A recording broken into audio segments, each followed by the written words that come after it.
आज सांब दशमी सूर्य देवता पूजार दिन। श्रीकृष्ण पुत्र सांब सूर्य देवता आराधना करी जो दिन कुष्ठ रोगर मुक्ति पाई से स्मृति को नहीं ओडिया घर प्रति माँ आज व्रत रखि था।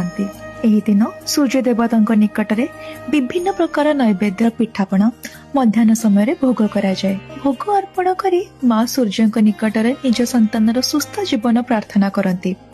पूजा समाप्त पर पाखापाखि घर पिलामानंकु डाकी माँ निज हाथ में से प्रसाद खुआती।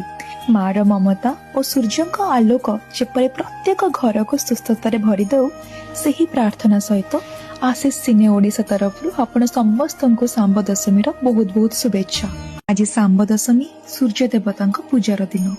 श्रीकृष्ण पुत्र सांब सूर्य देवता आराधना करी जो दिन कुष्ठ रोगर मुक्ति पाई से स्मृति को नहीं ओडिया घर प्रति माँ आज व्रत रखि था। एही दिन सूर्य देवता निकट में विभिन्न प्रकार नैवेद्य पिठापण मध्याह्न समय भोग करा जाए। भोग अर्पण करी माँ सूर्य निकट में निज संतान सुस्थ जीवन प्रार्थना करती। पूजा समाप्त पर पाखापाखि